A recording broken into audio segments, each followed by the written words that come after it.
Bienvenidos los hermanos que vienen de otras congregaciones. Esta es su casa, hermanos. Buenas tardes. Vamos a continuar con la enseñanza de esta mañana sobre Gálatas. El tema de estas conversaciones, de estas pláticas, es la libertad cristiana.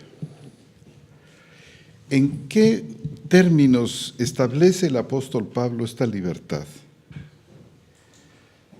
Si tomamos nosotros la carta a los romanos, nos damos cuenta de que la libertad tiene que ver con la ley, con el pecado y con la muerte. Por razones de circunstancias por las que Pablo atravesó la carta a los Gálatas, tiene como foco principal la libertad de la ley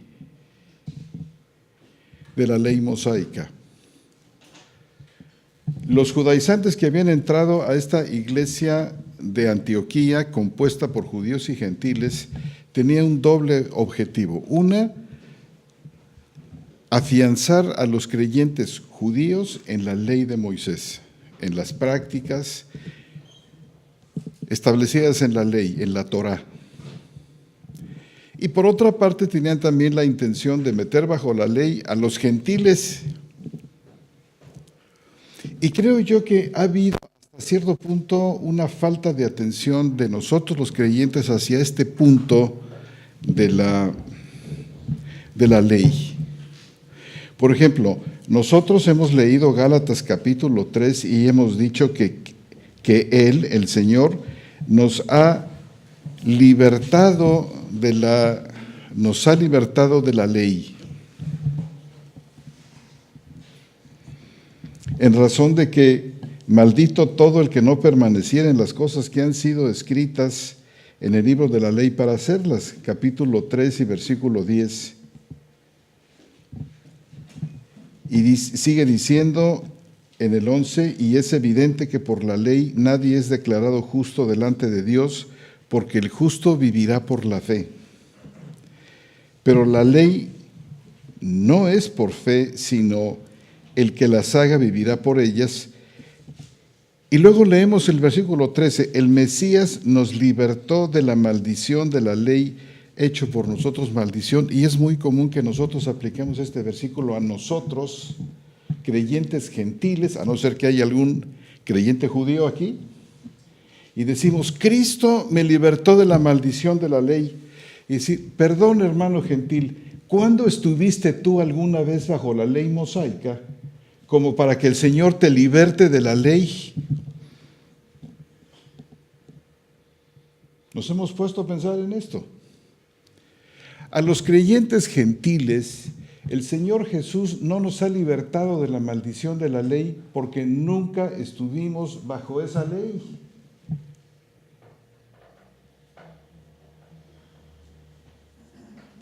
Y dice, bueno, pero es que dice aquí que Cristo nos libertó. Sí, como decíamos en la mañana, efectivamente, ¿a quiénes les está hablando el Señor en Gálatas capítulo, a partir sobre todo del 2:14 en adelante, donde reprende el apóstol Pablo a Pedro, a Bernabé y a todos aquellos creyentes judíos de Antioquía? Comienza a hablarles, por ejemplo, en el versículo 14. Dice, pero cuando vi que no andaban rectamente en cuanto a la verdad del evangelio, dije a Cefas delante de todos, si tú siendo judío vives como gentil y no como judío, ¿cómo obligas a los gentiles a vivir como judíos? O sea, a judaizar. Pero el reproche del apóstol Pablo y la enseñanza que sigue para corregir este error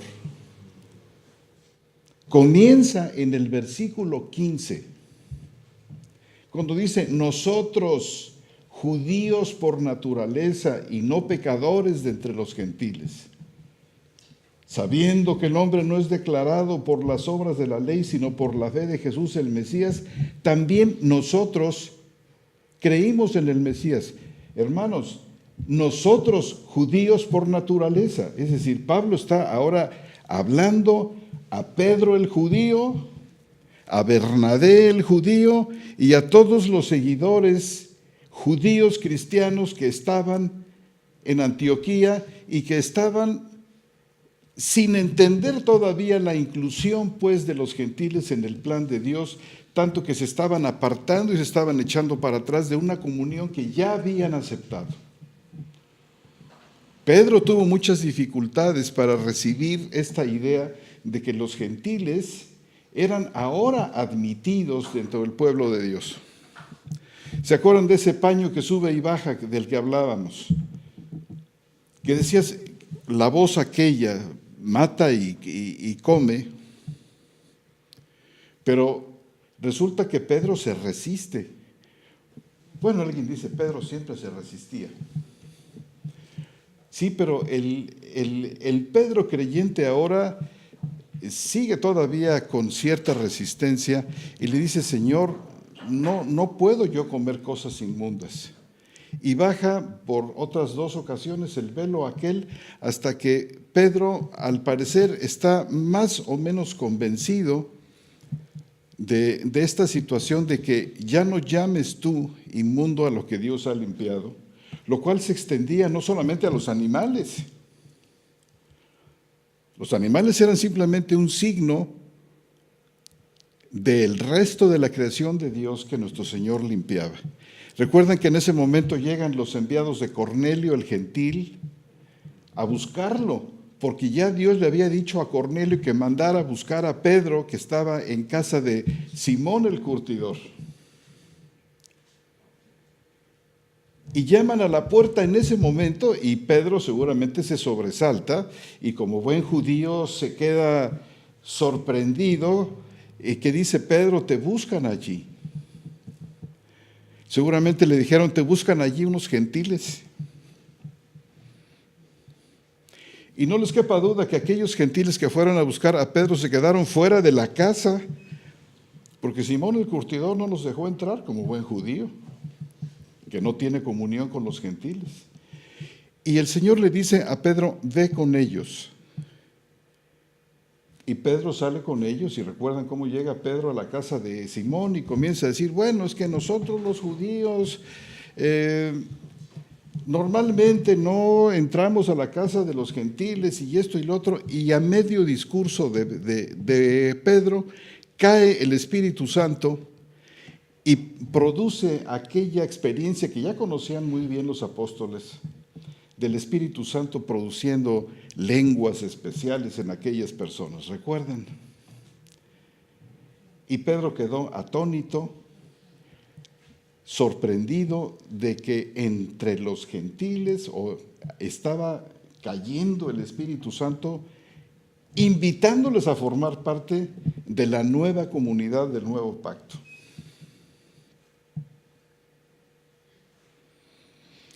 Cuando un poco más adelante Pedro llega con los apóstoles para explicarles esta situación, quedan sorprendidos y le dicen, de manera que también entre los gentiles Dios ha producido arrepentimiento para vida.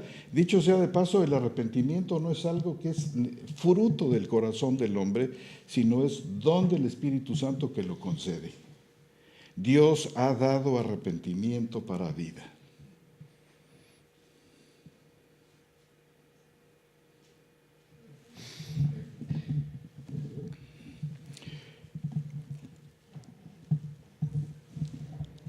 A partir de ahí, Pablo comenzó a cambiar de una manera dramática sus conceptos acerca de los gentiles.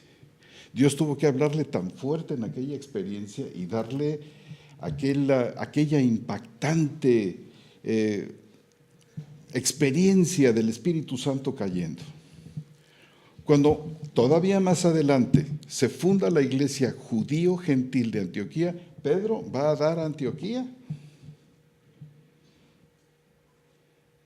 Y Pedro ya no tiene dificultad para recibir a los gentiles, come con ellos, los visita en su casa, permite que lo visiten, y así el resto de los judíos cristianos que estaban en Antioquía. Pero cuando llegan los enviados de Jacobo, que los llama Pablo los de la circuncisión. Es decir, pertenecían quizá un poco, quizás peyorativamente, refiriéndose a aquellos cristianos judíos de Jerusalén que todavía estaban anclados en la ley y que permanecieron anclados durante mucho tiempo. Decíamos en la mañana que Jacobo le dice a Pablo, tú ya sabes, hermano, miren, si quieren vamos a ver este pasaje para que lo vean directamente. Cuando llega el apóstol, en el capítulo 21 del libro de los Hechos, narra Pablo el final de su tercer viaje. Llega a Jerusalén. 21:17 del libro de los Hechos.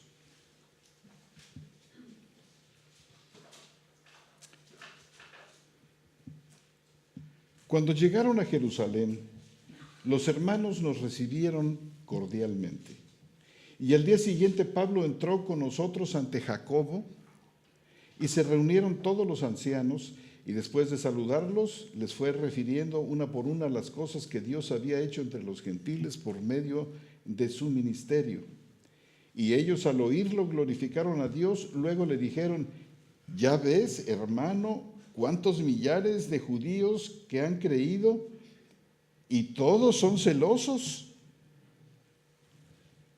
observantes de la ley. Esto seguramente que ha de haber causado cierto escozor en Pablo, quien ya había dejado toda la práctica de la ley atrás y estaba viviendo abiertamente, él y las comunidades que había fundado, totalmente en una dimensión, la dimensión plena y distintiva también del nuevo pacto. Y luego dice, y les han informado acerca de ti, que enseñas a todos los judíos, versículo 21, que están entre los gentiles, a apostatar de Moisés, es decir, a darle la espalda a Moisés, diciéndoles que no circunciden a sus hijos ni practiquen las costumbres. Esto no era bien visto por los cristianos judíos de Jerusalén, que todavía pensaban que la circuncisión era el signo de entrada a la comunidad de Dios. Porque si esto no les hubiera caído mal a los hermanos de Jerusalén, ni siquiera lo habrían mencionado.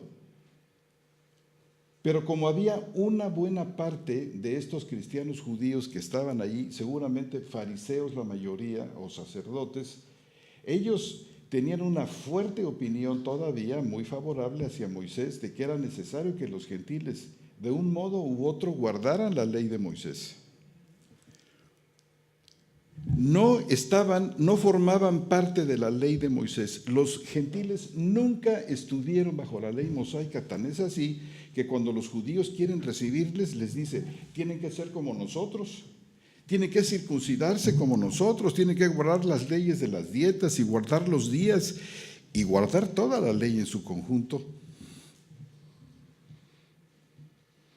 Que si los gentiles hubieran estado incluidos ya bajo la ley, tampoco habría necesidad de que los hermanos judíos les exigieran ninguna cosa. Si nosotros vamos al libro de Deuteronomio, que fue donde el Señor constituye a Israel, de ser un poblachón de gente, de esclavos sin conciencia propia, y salen de allí para ser constituidos como nación, con Yahvé, su Dios, al frente de ellos, dándoles tierra y dándoselas a través de victorias maravillosas. Y dándoles una ley tan importante, porque la ley mosaica, hermanos, es una maravilla. Tanto que les dice, guarden ustedes la ley y cuiden de poner por obra todos mis mandamientos, porque la gente de alrededor, los pueblos que los van a rodear ahora que yo les dé la tierra, cuando conozcan esta ley, van a decir, pueblo sabio es este.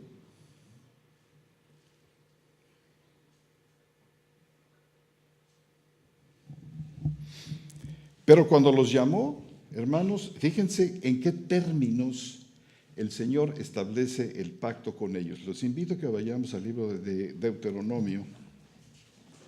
por favor.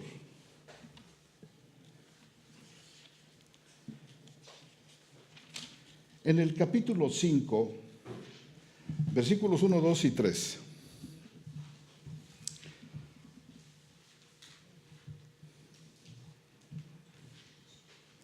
Repitiendo aquí los eventos ya ocurridos en el libro del Éxodo, capítulos 19 y 20,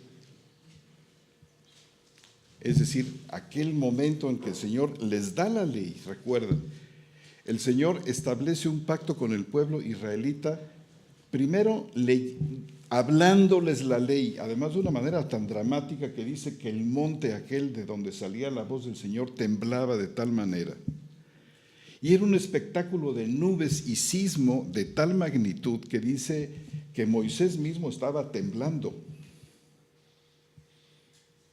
Dice el libro, recuerdan, de los Hebreos, que el pueblo le pidió a Moisés que ya Yahvé no les hablara directamente a ellos, sino que lo hiciera a través de Moisés.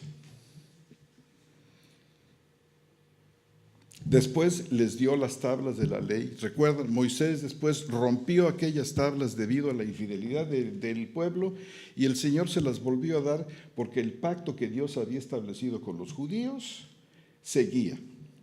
Porque los pactos que Dios establece, hermanos, no dependen, no son acuerdos entre Dios y los hombres.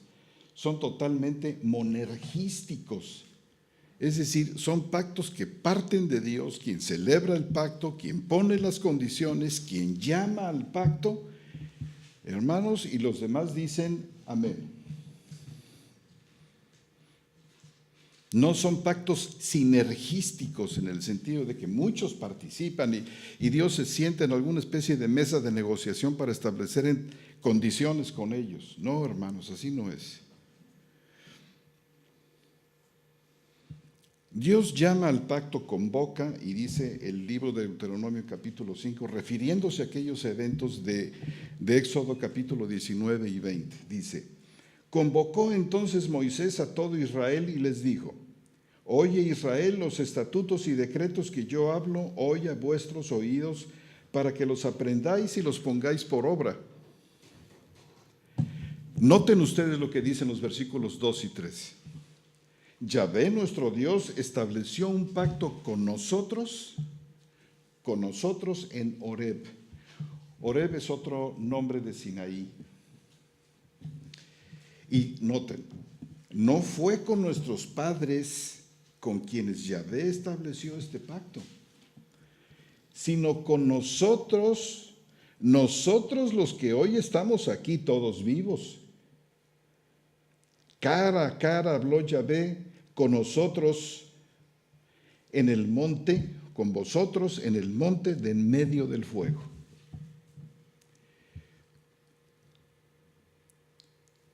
El Señor no convocó a todos los pueblos de alrededor, ni siquiera mandó llamar al pacto al otro hijo de Abraham, a Ismael, que vivía no muy lejos de ahí. Era hijo de Abraham, pero el Señor no lo mandó llamar, no mandó llamar a sus descendientes. También estaban los hijos de Esaú, recuerden, el hijo de Isaac. Ya se había multiplicado para entonces, habían pasado casi 400, más o menos, 370, 400 años. Y se había hecho un pueblo muy numeroso, pero el Señor no manda llamar a los descendientes de Isaac para establecer este pacto, ni manda llamar a los gentiles. Y dice que este pacto lo estableció no con nuestros padres, y la idea de los padres significa los patriarcas. Este pacto no lo hizo Dios con Abraham. Ese pacto que se estaba celebrando ahí en Horeb, en el Sinaí, no lo hizo Dios con Abraham, con Isaac, ni con Jacob, ni con el resto de los hijos que tuvo Abraham. Recuerdan que después de la muerte de Sara, Abraham se volvió a casar y tuvo varios hijos. que se convirtieron en pueblos más o menos grandes, que estaban no lejos del Sinaí. Pero el Señor no los mandó llamar para establecer también con ellos el pacto, ni se adelantó años atrás para hacer este pacto con Abraham, con Isaac y con Jacob. Absolutamente. Dice, no con nuestros padres, sino con nosotros los que estamos aquí vivos hoy. Los 12 hijos de Jacob y su prole. Y esta misma separación, este mismo llamar exclusivamente, y vemos cómo Dios puede ser a veces muy exclusivo en sus disposiciones. Este pacto en particular separa a Israel del resto de las naciones, los distingue y le llama a Israel que sea su pueblo y que viva aparte, en contradistinción a las tradiciones y costumbres de los pueblos de alrededor. No hubo gentiles. Y en todos los años que siguieron, no hubo gentiles llamados al pacto, a este pacto solemne. No fueron llamados para formar parte de la nación de Israel, más que solamente aquellos prosélitos, es decir, aquellos especies de conversos que algunos judíos hacían entre los gentiles, pero no crean ustedes que eran muchos, siempre fueron un puñado, porque Israel no quería compartir su herencia con gentiles. Poco les importaba, no había mucho esfuerzo evangelístico por parte de los judíos. Al contrario, los llamaban perros. Entonces, volviendo al punto de Gálatas, los gentiles, nunca estuvieron bajo la ley. Y no nos puede decir nadie que, estuvieron bajo la ley moral. Porque dicen, la ley se divide en ley moral, que son los 10 mandamientos, leyes ceremoniales, leyes civiles, leyes sanitarias, leyes que tienen que ver con el sacerdocio. Y nosotros tenemos que darnos cuenta, hermanos, que ciertamente podemos distinguir dentro de la ley diversas legislaciones. Pero no podemos dividir la ley en 5 o 6 partes porque la ley es una unidad. O la ley está completa o no está.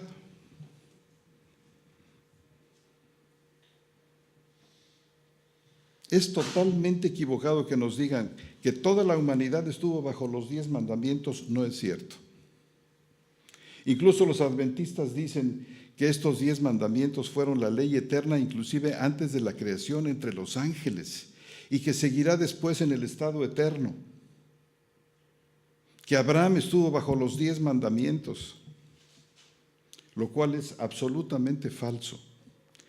Ni la ley pudo haber funcionado entre los ángeles antes de la creación de los hombres, porque la ley dice, por ejemplo, no desearás el buey de tu prójimo.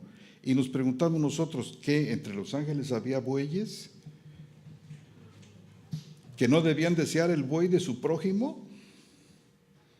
¿Ni desearás la mujer de tu prójimo? ¿Y guardarás el sábado? ¿Verdad que es un contrasentido esto? Nunca estuvieron bajo. Entonces, ¿bajo qué ley estuvieron los gentiles?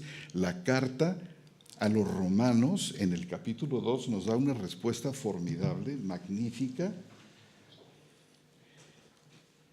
donde se nos explica ahí cuál fue esta ley bajo la cual estuvieron los gentiles, de la cual el Señor Jesús sí nos redimió.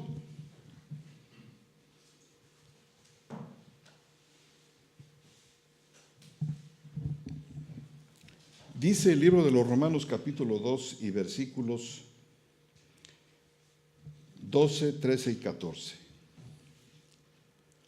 Porque todos los que sin ley pecaron, sin ley también perecerán. Y todos los que en la ley pecaron, por medio de la ley serán juzgados. Noten ustedes cómo el apóstol Pablo divide a la humanidad en dos: los que están en la ley y los que no están en la ley. Dice, todos los que sin ley, ¿a qué ley creen ustedes a que se refiere el apóstol Pablo aquí? A la ley de Moisés. Todos los que sin ley pecaron, sin ley también perecerán. Y aquí vemos además la importancia de esta ley, de la cual Pablo nos va a explicar un poco más en qué consiste. Que si se quiebra aquella ley, dice, perecerán. Así como eran malditos todos aquellos que no permanecían en la ley de Moisés, en todas las cosas para hacerlas, que fue la condición que Dios estableció en el pacto para los judíos, así para los gentiles. El que rompe esta ley de la que nos va Pablo a hablar aquí adelante, perecerá. Porque todos los que sin ley pecaron, sin ley también perecerán. Y todos los que en la ley o bajo la ley pecaron, una vez más, esta ley a la que se refiere aquí Pablo en esta segunda ocasión es la ley de Moisés, sigue hablando de ella. Todos los que bajo la ley pecaron, dice, por medio de la ley serán juzgados. La palabra aquí, juzgados, puede traducirse también perfectamente condenados. El contexto nos ayuda. Yo creo que el contexto que está hablando de perecerán, habla de condenarán.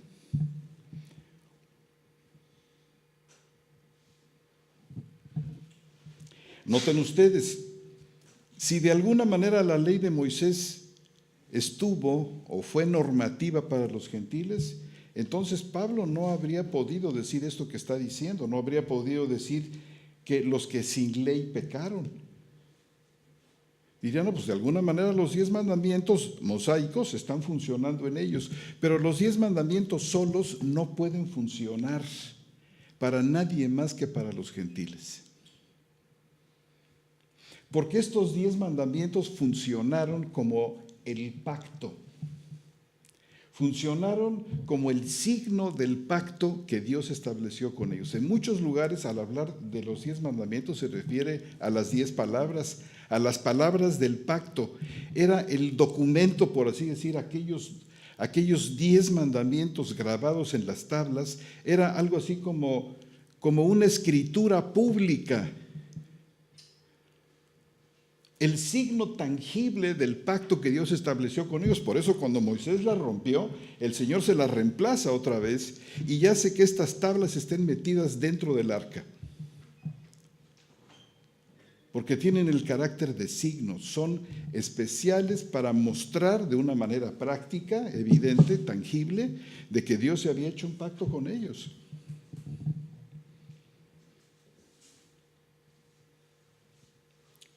No puede funcionar el signo del pacto judío como ¿qué? Como signo del pacto gentil, si Dios no ha establecido ningún pacto con ellos.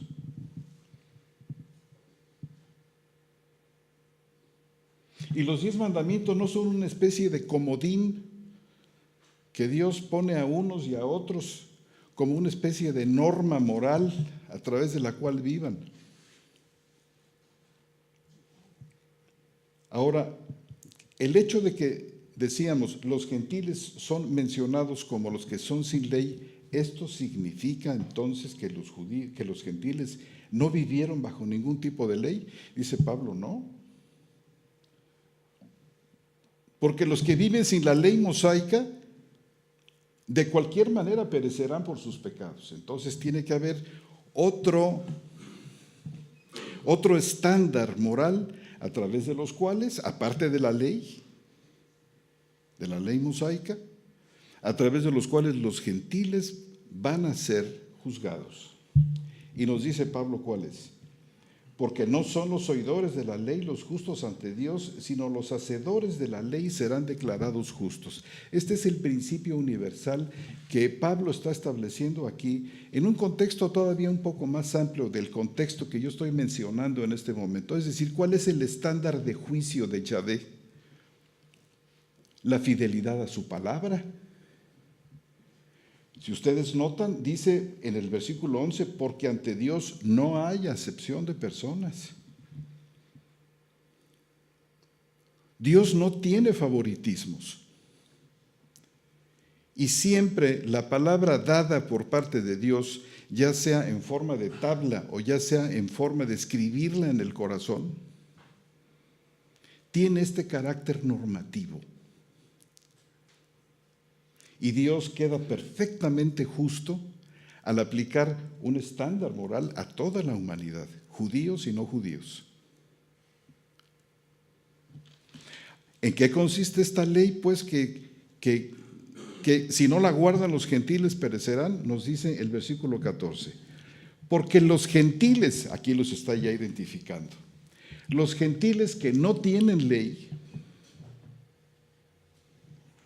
hacen por naturaleza, noten ustedes la cuidadosa fraseología del Espíritu de Dios aquí, porque cuando los gentiles que no tienen ley hacen por naturaleza cosas de la ley, estos, no teniendo ley, son ley para sí mismos, los cuales muestran, una vez más, la obra de la ley escrita en sus corazones, dando testimonio juntamente con su conciencia y acusándolos o defendiéndolos sus razonamientos. Noten que no dice el versículo 15, los cuales muestran la ley escrita en el corazón. Porque la ley de Dios escrita en el corazón es una bendición exclusiva para los creyentes del nuevo pacto, como Jeremías había dicho. Este es el pacto que Dios hará con la casa de Israel en aquellos días, refiriéndose al tiempo del nuevo pacto, en que dice, yo escribiré mi ley en sus corazones. Pero por supuesto que esta no es la ley mosaica, sino es la ley en su mejor y óptima expresión posibles, que es la ley de Cristo.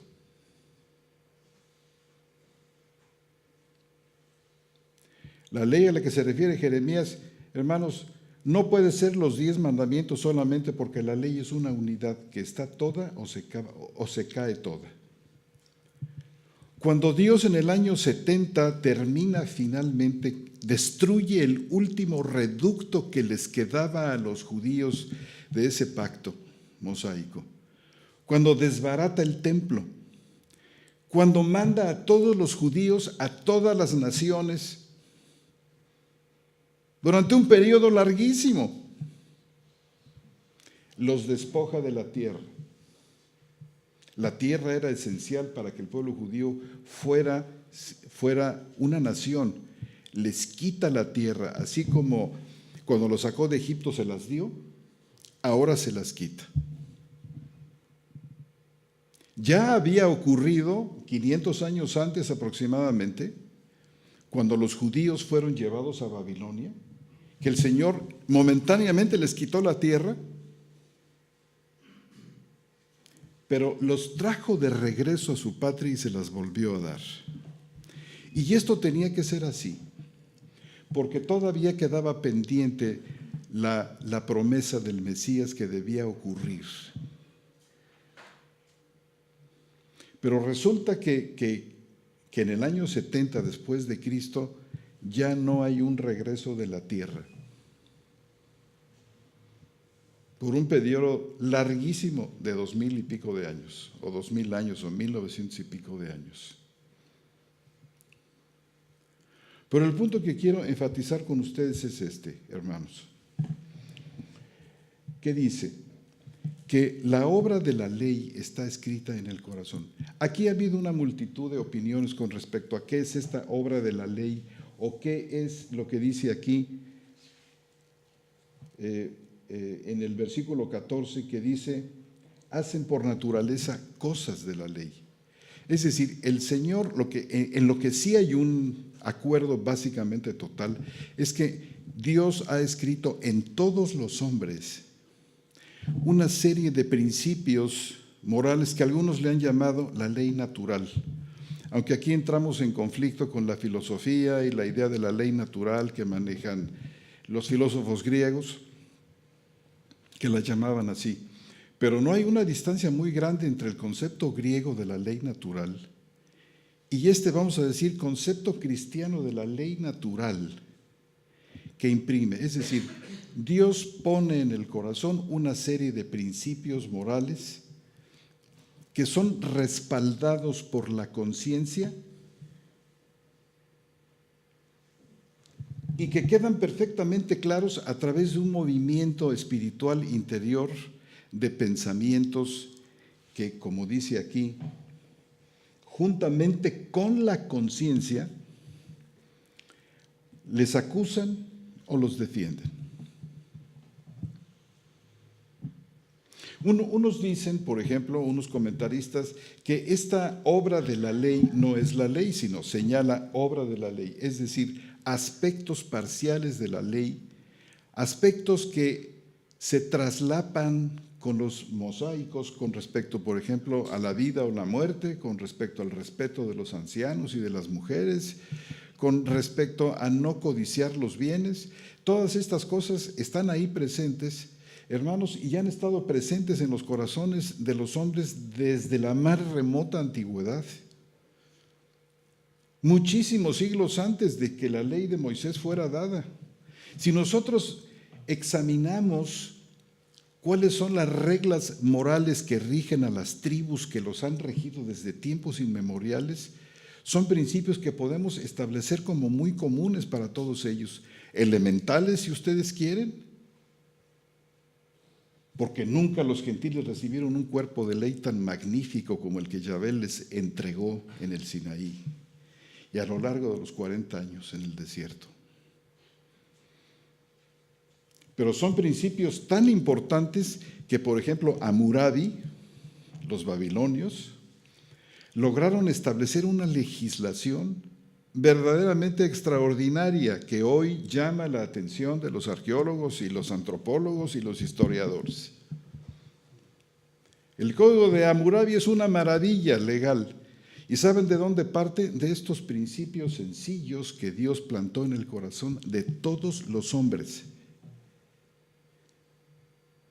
Que si los quiebran los hombres, perecerán cuando sean confrontados en el día del juicio. Tan están presentes estos juicios morales que a pesar de la caída del pecado de Adán, hermanos, el hombre es perfectamente consciente de la existencia de Dios. Fíjense, por ejemplo, en el capítulo 1 de los Romanos, en el versículo 18, que dice, porque la ira de Dios está siendo manifestada contra toda, contra toda impiedad e injusticia de los hombres que retienen con injusticia la verdad. Porque lo que de Dios es conocido es evidente para ellos, pues Dios se los manifestó. Porque las cosas invisibles de Él, su eterno poder y deidad, se hacen claramente visibles desde la creación del mundo, entendiéndose por medio de las cosas hechas, de modo que son inexcusables. Con mucha dificultad los agnósticos o los ateos se podrán plantar delante del trono y van a decir, es que era imposible verdaderamente llegar a conocerte. Estoy seguro, hermanos, que el Señor va a sacar a estos hombres cosas del corazón. ¿Y qué no te acuerdas aquella vez que estabas viendo por el telescopio? Cuando estabas viendo la estructura de aquella galaxia maravillosa que te sorprendió tanto. ¿Se te olvidó alguna vez cuando en la clase de física o de astronomía, se te dijo que las galaxias eran una serie de sistemas solares perfectamente organizados como el que tenemos nosotros, nuestra Vía Láctea, esta maravillosa galaxia de la que formamos parte, está constituida por cientos de miles de sistemas solares como el nuestro, perfectamente eslabonados. Por ejemplo, nuestro sistema solar gira en torno a un sistema más grande que se llama el sistema de las Pléyades, que tiene a Orión como su estrella fundamental. Y este a su vez gira en torno a otro. ¿Cuándo hemos oído nosotros que chocan los planetas? Que si chocaran, hermanos, tendríamos un problema de tipo sistémico. Uno golpearía al otro, otro al otro, y la galaxia, hermanos, se convertiría en un verdadero manicomio de infierno. En cambio, vemos la manera plácida, maravillosa en que el Señor desplaza sus nubes de estrellas maravillosas por el espacio a una velocidad exacta, y todo aquello funcionando como un reloj suizo, una pieza de joyería maravillosa que se traslada. Los cielos cuentan la gloria de Dios y el firmamento anuncia la obra de sus manos. Y estas cosas son conocidas, y el Señor les va a sacar muchas cosas. Les va a decir: eres hipócrita porque tú sabías, tú te maravillaste, tú sabías en lo más profundo de tu ser que alguna mano superior había creado las cosas, como ha pasado con el último libro de Stephen Hawking. ¿Recuerdan el científico inglés? Que así como llegó a hablar, él fue quien llegó a mencionar los agujeros negros y decir muy pomposamente que realmente Dios no existía y que todo era producto de un Big Bang.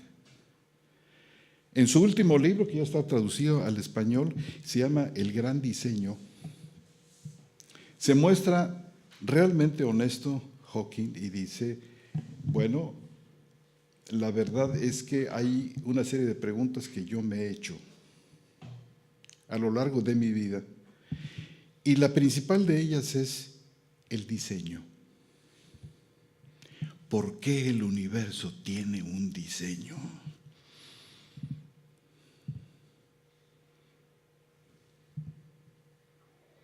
Que si su teoría del Big Bang fuera cierta, hermanos, háganse de cuenta que en este cuarto no tenemos nosotros las bancas, y que tenemos una gran alfombra, y aquí tenemos un costal de canicas.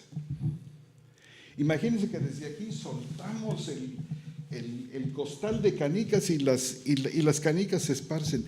¿Creen ustedes que se van a esparcir en patrones? ¿En patrones normales? ¿En patrones donde podamos distinguir nosotros armonía y orden? Por supuesto que no. Si el Big Bang es justamente esto, la explosión catastrófica de una hipermasa pesada que se va desplazando y se va multiplicando por el espacio, ¿cómo es que va formando construcciones tan estables como las que vemos? Hawkins dice esto, y por supuesto la pregunta de fondo es: si hay diseño en el universo, entonces hay un diseñador. Cualquiera que sea su nombre, nosotros sabemos quién es, ¿verdad? Él o ya lo sabe o se hace el tonto, pero cuando menos la pregunta es muy buena. Hay diseño, hay diseñador. Y esto corrobora las palabras del apóstol Pablo, que dice que las cosas invisibles de él, su eterno poder y deidad, se hacen claramente visibles desde la creación del mundo, entendiéndose por medio de las cosas hechas. Todos los astrólogos, ¿recuerdan ustedes aquellos que llegaron ahí buscando a nuestro Señor con presentes? Ellos sabían el movimiento de las estrellas y sabían muchísimas cosas acerca de ellas. Identificaron dónde estaban las constelaciones, sabían que les servían como señales para las cosechas, cuándo sembrar y cuándo no.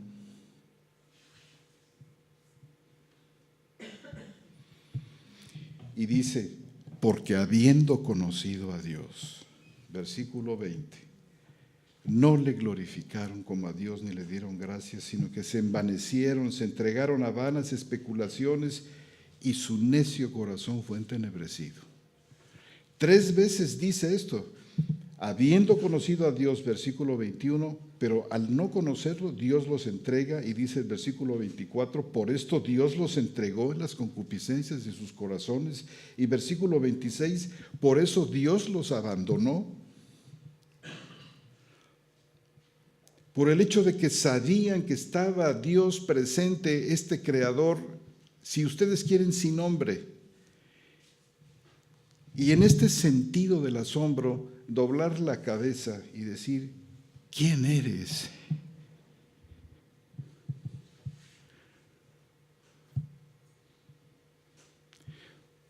Una pregunta y una oración a la cual Dios jamás se rehusaría a contestar. Inclusive los que no lo buscaron tuvieron respuestas. Fui hallado de los que no me buscaban.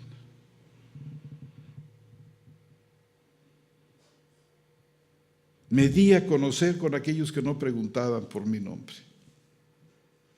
hablando de los gentiles.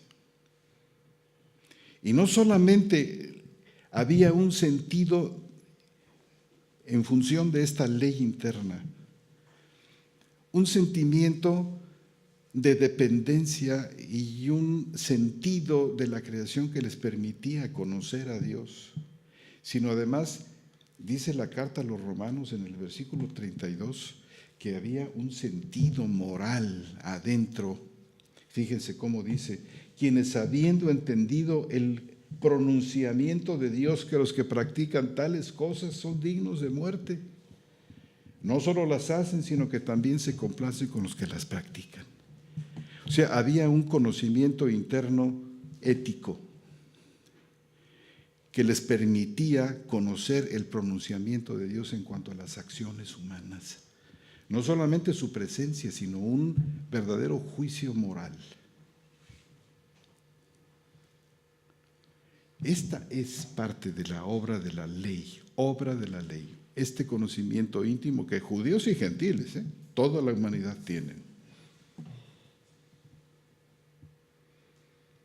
Estos pronunciamientos se parecen muchas veces a la ley mosaica, como muchas cosas de la ley de Cristo, que pertenece esta ley a un orden superior de revelación, dada por Jesús, el nuevo legislador del nuevo pacto. Así como Moisés fue legislador del viejo, del primero, Jesús es el nuevo legislador del segundo. Y había un conocimiento interno. Esta es, hermanos, parte de esta ley interna que dice, hacen por naturaleza cosas de la ley, y este hacer les convierte a ellos en el estándar. Dice, no teniendo ley, yo traduciría mejor con el artículo, o nomos, no teniendo la ley, son ley para sí mismos, porque sí tienen ley. Esta a la que nos estamos refiriendo interna. Los cuales muestran, no dice Pablo la ley, sino la obra de la ley, para distinguirla, hermanos, de la ley mosaica, y mostrar que los gentiles que no tienen la ley mosaica están bajo otro tipo de ley. Y hermanos y hermanas, es de esta ley que Cristo Jesús nos redime a los gentiles. No puede redimirnos a los gentiles bajo la maldición de la ley mosaica, porque Dios no ha hecho nunca pacto con nosotros los gentiles. Nunca.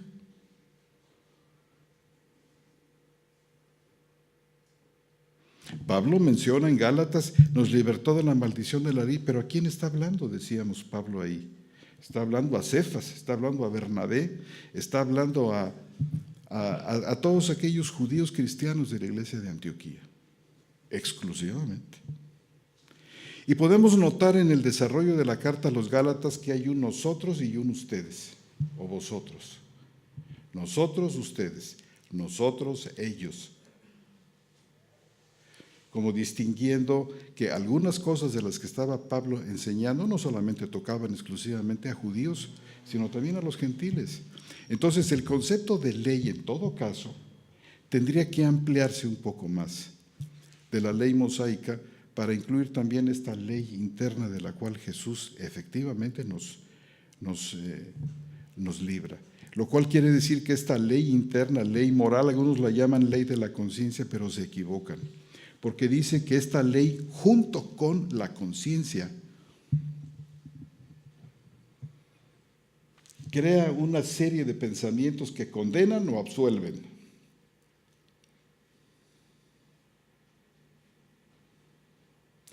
Es decir, ¿qué es esta ley del corazón? Bueno, pues nos dirían por ahí, esta es la norma de facto a través de la cual juzga la conciencia. La norma establecida por Dios que planta en el corazón.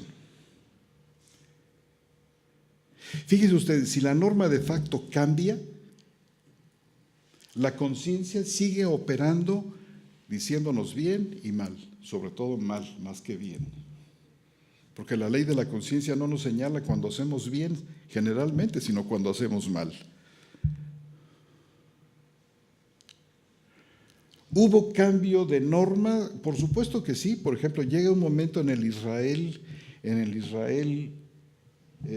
infiel, en que cambia la norma de facto de Dios, deja la ley mosaica y toma, por ejemplo, las costumbres de los paganos, y dice el profeta acusándolos, estos que a lo bueno llaman malo y a lo malo bueno, que han cambiado la norma de facto, la han reemplazado por la norma ética de los pueblos gentiles. Y la conciencia sigue juzgando. Si, por ejemplo, la norma de facto es no te harás imágenes, la conciencia juzga. Una persona que se hace una imagen y se la cuelga o se la mete en la cartera o la tiene escondida ahí en su casa y se le arrodilla de cuando en cuando y le pone una veladora, la conciencia le dice que está mal porque la norma de facto interna es esa. Pero si la norma de facto cambia y, por ejemplo, dice, no, la idolatría está bien, y préndele velas a tus monos y préndele velas a tus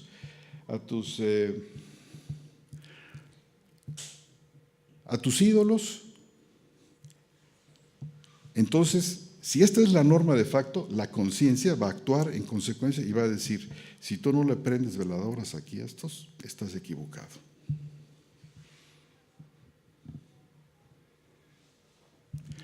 En el caso de Romanos, la norma de facto ha sido perfectamente establecida por el Señor. Es a través de ella que la gente sabe que está haciendo el mal porque conoce el pronunciamiento de Dios. ¿Y de dónde viene como antecedente de esta necesidad de la ley moral? Pues viene del pecado de Adán, fundamentalmente. Del que menciona Pablo en el capítulo 5 y versículo 12, que dice, por tanto, como el pecado entró en el hombre por medio de un hombre y por medio del pecado la muerte, así se extendió la muerte a todos los hombres. Dice la Biblia textual, cuarta edición, asombrosamente dice, sobre base, ¿cómo dice, hermano? Si alguien la tiene por ahí. Pero la cuarta edición, ¿alguna cuarta edición por ahí? Hermano, por favor. 5:12. Por tanto, como el pecado entró en el mundo por medio de un hombre, y por el pecado la muerte, así también la muerte se extendió a todos los hombres, en base a lo cual todos pecaron. En base a lo cual todos pecaron. Gracias, hermano. Una espléndida traducción del epio, de la preposición epi con el pronombre relativo o. En base a lo cual, no por cuanto todos pecaron, es errática la traducción esa. Porque entonces pone la causa de la muerte que se extiende a todos los hombres sobre el pecado personal de la gente, contradiciendo todo el resto de la disertación de Pablo, desde los versículos 15 hasta el 19, porque fue por el pecado de un hombre, recuerden, que entró la condenación. Fue por el pecado de un hombre, por la desobediencia de uno, que todos los hombres estuvieron sujetos al juicio. Porque fue por la maldad de un solo hombre, una maldad de un solo hombre, la que constituyó a los hombres pecadores. Porque así como por un pecado de un hombre, y es muy interesante cómo el griego construye un pecado del un hombre, muy categórico y muy específico para decir, se trata de una transgresión de un hombre, una de uno, que arrastra a todos los hombres a la condenación. Porque de la misma manera, por la acción justa de un hombre, los muchos son salvos. Así como por el pecado de un hombre se arrastra al infierno a una multitud inmensa, así por la obra justa de un hombre, una multitud inmensa de pecadores son salvos. Este es el principio fundamental de Pablo, y muchos son los comentaristas que dicen que en realidad cuando estamos explicando la carta a los romanos, en realidad deberíamos comenzar por el capítulo 5 y versículos 12 al 21 y luego seguirnos con el 1:1. Porque Romanos 5, 12 al 21 establece la base por la cual los hombres no pudieron y no quisieron reconocer a Dios a través de la obra creada. De otra manera no habría manera de explicarlo bien. Porque es que existe esta rebelión congénita e inherente en todos los hombres a causa del pecado de Adán, que corrompe la imagen de Dios. Yo sé que estas son cosas profundas, hermanos, y que a lo mejor les voy a dejar aquí con el alma en un hilo, pero esto es lo que Pablo dice. Para decir finalmente que los gentiles no estuvimos bajo la ley mosaica, pero Cristo nos redime de la maldición de esta otra ley incumplida. Puede ser que nos encontremos por ahí algún agnóstico de plano ateo, que no creo, más bien un agnóstico, que esté totalmente en contra del cristianismo y en contra de toda forma de religión y nos diga que la religión es el opio de los pueblos y comienza a decir cosas terribles y muchas veces muy acertadas de por qué el cristianismo, cuando menos el cristianismo romano, ha fallado en su testimonio y diga, no, yo no puedo ser cristiano. Pero entonces él establece su código moral. Y mire que nos hemos encontrado con marxistas, por ejemplo, tremendamente celosos de la justicia, con conceptos morales impresionantes, por ejemplo, acerca de aquellos que se apoderan de los medios de producción.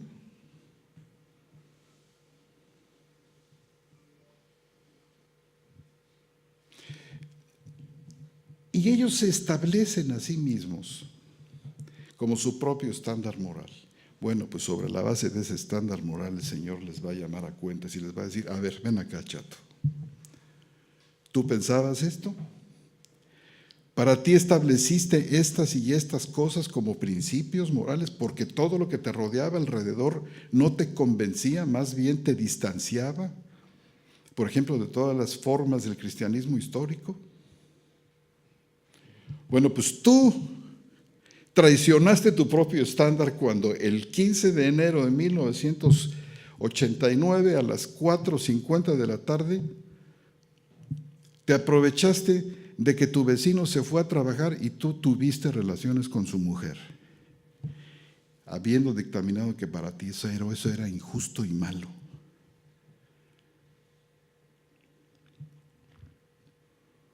¿Desechas la palabra? Perfecto. Toma tu propio estándar moral. Muy bien.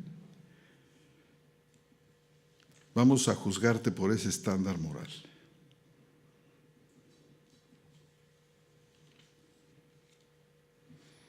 Bueno, de ese estándar moral personal o de ese estándar moral impreso en el corazón. Que les voy a decir, el agnóstico mismo no puede escapar de esta misma ley interna que Dios ha puesto en el corazón, y toda su estructura ética va a estar en armonía con esta ley interna del corazón. Y Dios, si este hombre se llegara a convertir, si este gentil llegara a ser cristiano, Dios le va a redimir de esa maldición provocada por su propia inconsistencia, su propio estándar moral.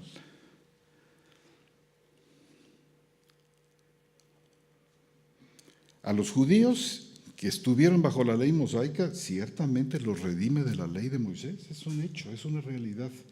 A los gentiles no. Pero el hecho de que el Señor nos redima de la ley, ya sea al judío de la ley mosaica o a nosotros de esta ley interior, ley natural, si le quieren llamar así, el hecho de que nos redima de ellas, a los judíos y a nosotros, no significa que después de esta redención quedamos como libres, como chinos libres, sino que dice el apóstol Pablo que una vez libertados de aquella esclavitud, hemos venido a ser hechos, dice, siervos de la justicia. Nada más que esta justicia, que es la justicia de Cristo, entregados a aquella forma de doctrina a la cual, opuestos bajo esa forma de doctrina a la cual fueron entregados, hermanos, representa la libertad del creyente. Puede parecer para nosotros paradójico el hecho de que al convertirnos nosotros todos, al convertirlos en siervos de Cristo, es donde realmente encontramos la perfecta y verdadera libertad.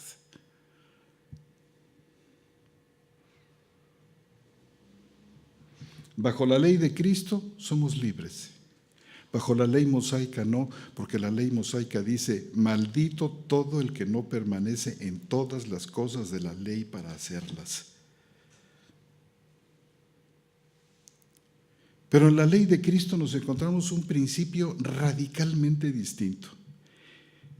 Dice la carta a los Hebreos en el capítulo 13, hermanos, vean ustedes qué joya tenemos aquí. Versículos 20 y 21. Dice, carta a los Hebreos, capítulo 13, versículos 20 y 21. Y el Dios de paz, el cual en virtud de la sangre, porque está ligado a la redención, esto que nos va a decir, como fruto de la redención, como fruto de la sangre del pacto eterno. Dice, en virtud de la sangre del pacto eterno, levantó de entre los muertos a nuestro Señor Jesús, el gran pastor de las ovejas. Hermanos y hermanas, escuchen esto. Os perfeccione en todo lo bueno, para que hagáis su voluntad, haciendo Él en nosotros lo que es agradable delante de Él por medio de Jesús el Mesías, a quien sea la gloria por los siglos de los siglos. Amén. La ley dice, si tú no permaneces en cada detalle de la ley, estás perdido.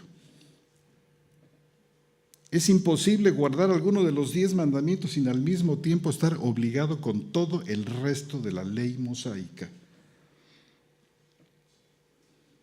que es la advertencia que les hace Pablo a los Gálatas. Cuidado ustedes, que han comenzado con el Espíritu, quieren terminar perfeccionándose por la carne, porque la ley los va a traicionar. Porque hay de ustedes si no cumplen cada uno de los preceptos de la ley, porque la ley es una unidad.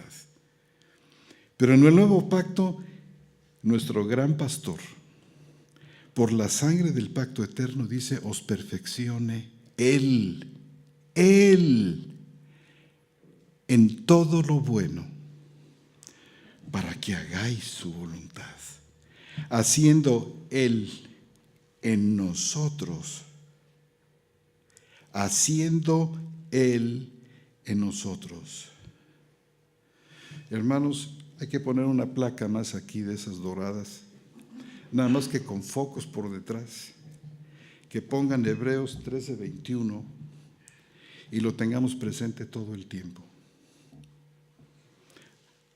Os perfeccione en todo lo bueno para que hagáis su voluntad, haciendo Él en nosotros lo que es agradable delante de Él por medio de Jesús el Mesías, a quien sea la gloria por siempre. Amén. Hermanos, en el nuevo pacto, Jesús es quien hace en nosotros lo que es agradable. Y esta es palabra también de los profetas. Ezequiel capítulo 36, versículo 25. Dice: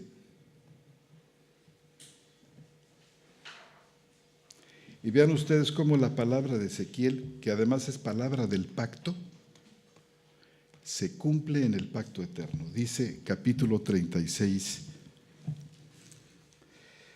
y rociaré agua limpia sobre vosotros y seréis limpios de todas vuestras inmundicias, y os limpiaré de todos vuestros ídolos, y os daré un corazón nuevo.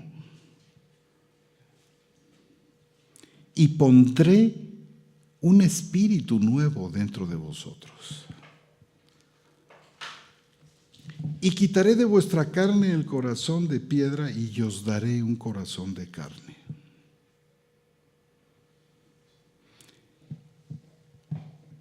Y pondré, además, dentro de vosotros mi espíritu, y yo haré que andéis en mis estatutos y guardéis mis preceptos y los pongáis por obra.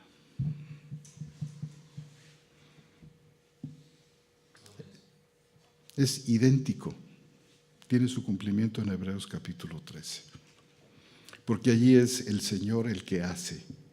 Así como en Deuteronomio les dice, circuncidad vuestros corazones,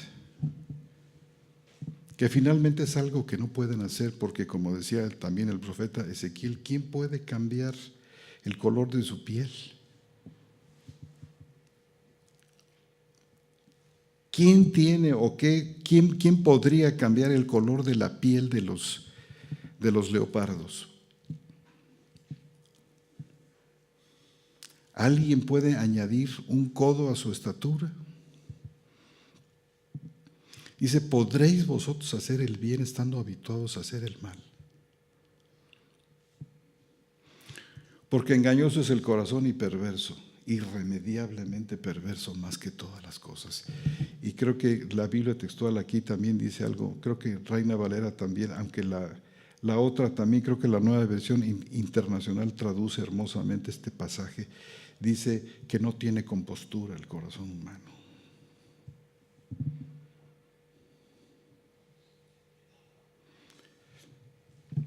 Pero el Señor ofrece, para terminar, y esto me va a servir de enlace para lo que con su ayuda enseñaré mañana, dice, pondré mi espíritu. Punto número 1. Pero también dice, pondré un espíritu nuevo dentro de ustedes, distinto del otro. Esto es lo que recibimos nosotros en el nuevo nacimiento. Esto.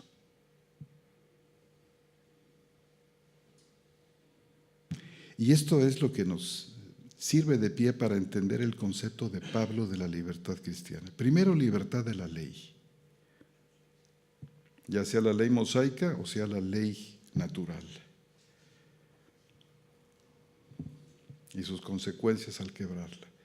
Pero la libertad del pecado y la libertad de la vida triunfadora muy por encima de nuestras flaquezas y debilidades está dada aquí, donde dice, pondré un espíritu nuevo. Y este poner de Ezequiel es perfectamente traducido como injertar. Pondré un espíritu nuevo y además pondré mi espíritu ahí. Y yo haré que ustedes anden.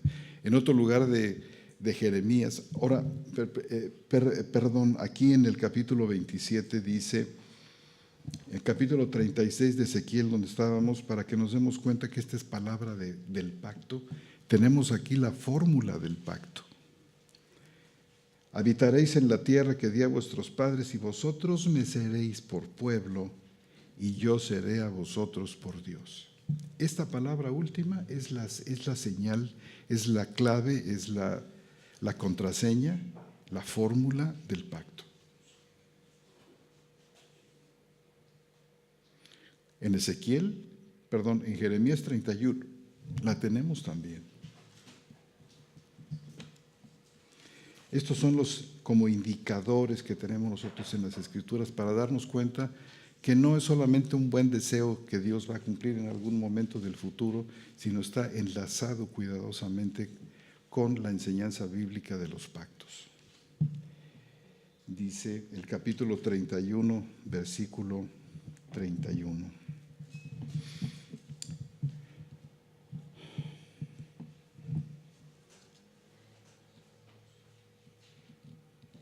He aquí vienen días, 31:27 de Jeremías, dice Yahvé, en que sembraré la casa de Israel y la casa de Judá, en el versículo 31:30, sino que acá, en el 31, he aquí vienen días, dice Yahvé, en los cuales haré nuevo pacto con la casa de Israel y con la casa de Judá, no como el pacto que hice con sus padres el día que los tomé para sacarlos de la tierra de Egipto, pues ellos invalidaron mi pacto, aunque fui yo un marido para ellos, dice Yahvé. Pero este es el pacto que haré con la casa de Israel después de aquellos días, dice Yahvé. Este pacto lo menciona el libro de los Hebreos en el capítulo 8, como teniendo su cumplimiento ahora.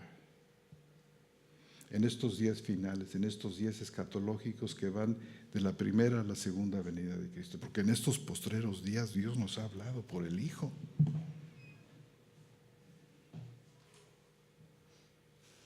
Dice, daré mi ley en su mente y la escribiré en su corazón. Y luego viene la fórmula del pacto. Y yo seré a ellos por Dios y ellos me serán mi pueblo. Un pelo más adelante tenemos una promesa formidable también relacionada con el pacto, relacionada con Jeremías 31 y con Ezequiel, dicha de una manera distinta, unos 60 o 70 años Jeremías antes de Ezequiel. Dice el capítulo 32, y con esto termino, hermanos. Dice en el 37, yo los reuniré de todas las tierras a las cuales los eché en mi ira, en mi enojo y en mi gran indignación, y los haré volver a este lugar y los haré habitar seguros, y ellos serán mi pueblo, y yo seré su Dios. Les daré un corazón, les daré un solo corazón y un solo camino, para que me teman todos los días en bien suyo y de sus hijos después de ellos. Haré con ellos un pacto eterno. No cesaré de seguirles para hacerles bien, y pondré mi temor en su corazón para que no se aparten de mí. Y me complaceré en ellos haciéndoles bien. Esta es la normatividad del nuevo pacto. Dios haciendo en nosotros, Dios queriendo mantenernos cerca de Él a como de lugar. ¿Y cómo lo hace? A través del nuevo nacimiento, dándonos un nuevo espíritu que implanta adentro, en el cual mora su espíritu, a través del cual y con su gran poder, hermanos, hace en nosotros lo que es agradable delante de Dios. Esta es pues la otra parte a la que con la ayuda del Señor quiero hablar mañana, aquello que Pablo denomina como hombre nuevo, que es realmente la gran y perfecta y definitiva solución de Dios al problema del pecado en el hombre y al problema de la rebeldía del corazón. Para sentirnos perfectamente seguros, hermanos y hermanas. Esta es palabra de seguridad para nosotros. Nada, por muy malo que encontremos dentro de nosotros, nos podrá separar del amor de Cristo. Nada. porque son pecados que han sido perdonados, todos. Y Dios nos trata como a perdonados, no como a pecadores en la calle, sino como a perdonados. Entonces el trato que tiene Dios con creyentes a los cuales ha perdonado todos sus pecados es definitivamente diferente del trato que puede recibir unas personas que no han sido contempladas dentro de este perdón. Pero de esto vamos a hablar después con su ayuda. ¿Alguno tiene alguna pregunta? ¿Me permite, hermano? ¿Alguna pregunta con respecto a lo que he enseñado? Sé que he dicho varias cosas que requieren buen número de horas para discutirse, para plantearse con más detalle, pero, hermano, por favor. El pasaje de Romanos, cuando habla Pablo diciendo: y yo sin ley viví en otro tiempo, pero he oído el mandamiento, el pecado revivió y yo morí. Estamos hablando de que ahí habla de la ley, de los 10 mandamientos o de otra ley. Bueno, vamos a decir, de esta famosa ley moral, pero la ley moral, hermano, no está restringida a los 10 mandamientos. Ha de haber unos 50 mandamientos, tan importantes cada uno de ellos y distintos a los 10 mandamientos, que no están contemplados ahí. Por ejemplo, los 2 mandamientos más importantes de la ley son 2. Amarás al Señor tu Dios con todo tu corazón, con toda tu mente y con toda tu alma y con todas tus fuerzas. Y el segundo es: amarás a tu prójimo como a ti mismo. Ninguno de los 2 pertenece al decálogo. Y no nos pueden decir, hermanos, que sintetiza el decálogo. Absolutamente no. Sintetiza toda la ley del amor completa. Así lo dijo nuestro Señor.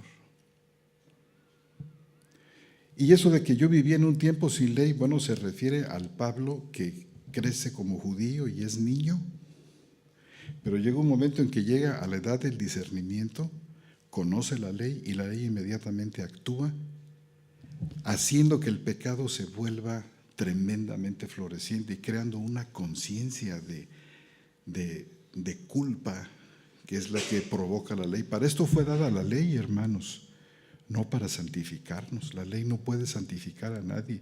Dice Pablo en Romanos capítulo 5 que la ley fue dada para que el pecado abundara, no para mitigarlo.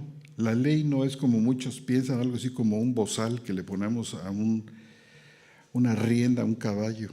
No, hermanos, no sé de dónde salió la idea. Según Pablo, la ley no está destinada a esto. La ley que él dio, la ley mosaica, está destinada a hacer del pecado a veces algo hasta incontrolable. Saetas de culpa que nos traspasan todo el tiempo.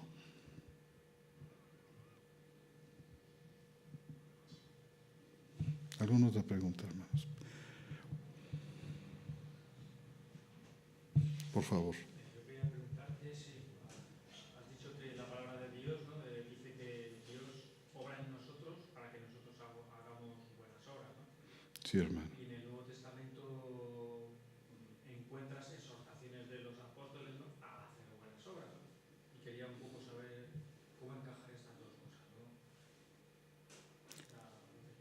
¿Cómo encaja? Por una parte, Y que nosotros tengamos que hacer buenas obras y el que es Dios el que hace que nosotros hagamos buenas obras. claro, las obras que hacemos los creyentes no son obras que parten necesariamente de la fuerza natural del hombre natural. Las buenas obras que los cristianos hacemos, las hacemos como dice la carta a los Efesios, que lo explica hermosamente. Dice: somos hechura suya, creados en Cristo Jesús. De esto vamos a hablar para la siguiente vez, es decir, el hombre nuevo que es hechura de Dios. Es, hermanos, por varias razones que voy a mostrar, el nuevo espíritu de Ezequiel. Estas son obras que Dios, dice, preparó de antemano para que anduviéramos en ellas.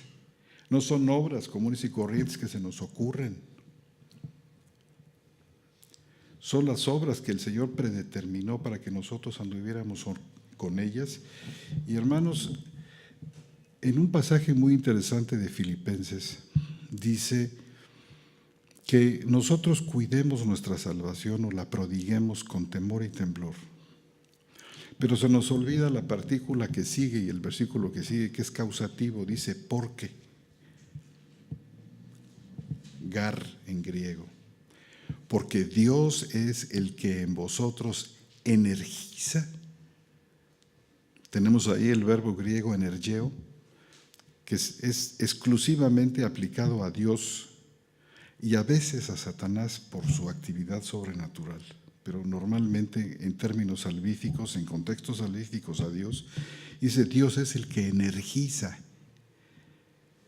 En nosotros, dice, tanto el querer, la Reina Valera diría, y otras, y el hacer. Pero es sorprendente que cuando dice el hacer, vuelve a emplear el verbo energeo. Para que nos demos cuenta que este hacer no proviene del hombre. De otra manera, Pablo hubiera usado cualquiera de las otras tantas palabras para hacer. Por ejemplo, pieo, prazo y otras. Pero dice, Dios es el que energiza en vosotros el querer como el hacer energizado. Hermanos, porque ¿de qué nos sirve que tengamos el querer, pero no podamos? O el poder, pero no queremos. Dios nos da los dos. Y tanto uno como otro son actividades sobrenaturales que tienen como punto de partida el Señor que dijo, yo haré en vosotros. Ahora, hace que nosotros, en este querer y en este hacer, aquí está nuestra participación. Y alguien puede decir, bueno, ¿es una participación realmente orientada y energizada por Dios? Claro que sí. De esta manera recibimos gracia sobre gracia. No gracia sobre obra. Y el Señor siempre tiene la primacía. Pero la única parte del cristiano que está capacitada para obedecer de esta manera es el hombre nuevo, cuya naturaleza vamos a escudriñar con la ayuda del Señor para esta próxima vez. El hombre nuevo es una maravilla. Ya lo verán. ¿Alguna otra pregunta? Con toda confianza. No sé si te contesté bien, hermano. O a mi hermano, si lo satisfice con... ¿Alguna otra pregunta? Con toda confianza. Si no están de acuerdo conmigo, por favor díganmelo. A lo mejor me he equivocado en algo que dije. Y agradezco mucho la corrección. El versículo de Romanos, capítulo 8, versículo 13, donde dice, porque si vivís conforme a la carne habréis de morir, pero si por el Espíritu hacéis morir las obras del cuerpo viviréis. Ese morir. ¿Qué es ese morir? Hermanos, esto tiene que ver también con la enseñanza de Pablo en Romanos capítulo 6. Con respecto a lo que se llama viejo hombre. Hay un nuevo hombre y hay un viejo hombre. Yo creo que Pablo es muy claro, como podemos escudriñar, que este viejo hombre es lo que en otro lugar llama él la tendencia pecaminosa o carne, también llamada en griego sarx.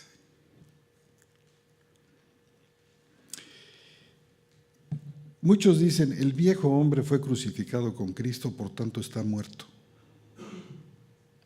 Si esto fuera así, significa entonces que esta sarx o tendencia pecaminosa, o algunos la llamarían, no sé, la nueva versión internacional la llamaría algo así como naturaleza pecaminosa, aunque es problemática la traducción, pero vamos a decir naturaleza pecaminosa. Si el viejo hombre es esta naturaleza pecaminosa y está muerto, hermano, entonces terminamos con el problema del pecado. Se acabó, porque si la sarx es la fuente de nuestros pecados, de nuestras infidelidades y de nuestras rebeldías, al morirla, se acabó. Todas las amonestaciones de Pablo sobre hacer morir, por ejemplo, esta de Romanos 8:13, o la otra de Filipenses que dice, haced morir lo terrenal que está en vosotros. Entonces, ¿cómo las explicamos? Queda pendiente algo que debe morir en nosotros. Y la solución está, hermanos, en el hecho de que cuando dice el hombre viejo está crucificado, no quiere decir muerto. Y aquí nos hemos equivocado de cabo a rabo. Así como decía el credo de los apóstoles, que Él fue crucificado, muerto y sepultado. Fíjense ustedes el orden. De otra manera diría, Él fue muerto y sepultado. Crucificado significa que está ciertamente agónico y está todavía presente en nosotros, tanto que se nos manda a hacerlo morir. ¿Cómo es que este viejo hombre finalmente muere? Hermanos, muere por la acción del Espíritu de Dios. Y en esta tremenda guerra interna, en esta tensión que se genera entre el hombre nuevo y el hombre viejo, es como el hombre nuevo madura y se conforma a la imagen de Cristo. Y su muerte es una perfecta seguridad. Pero de esto hay que hablar un poquito más porque esta va a ser el último de las enseñanzas que vamos a tener aquí, donde yo espero que el Señor de veras y a mí me siga también sorprendiendo con su gran sabiduría y la maravilla de la revelación. Porque este es así como Pablo plantea en Gálatas, si ustedes quieren, de una manera muy sintética, muy en embrión, lo que después desarrolla en la carta a los Efesios, en la carta a los Colosenses, muchísimo en la carta a los Romanos, con respecto a esto. ¿Hay libertad del pecado? Por supuesto que la hay, auténtica, real y verdadera. Tan verdadera que a veces no nos imaginamos qué tan verdadera puede llegar a ser. Y cómo Dios tiene todo resuelto para nosotros en nuestra vida. Absolutamente todo. Que si hemos de obrar responsablemente, hermanos, el hombre nuevo es lo más responsable que ha pisado este planeta. La inclinación del hombre nuevo, según el Nuevo Testamento, hermanos, es formidable. De perfecta fidelidad, de perfecta integridad hacia Dios. La contraparte del viejo hombre. Pero bueno, vamos a dejarlo aquí para que no me quede sin mensaje el martes. ¿Alguna otra pregunta? O ya, hermano, ya es tiempo de despedirnos. Ya es tiempo de despedirnos. Bueno, hermanos, al fin que va a haber, yo confío, un poco de más tiempo para continuar con este tema. Muchas gracias y buenas noches.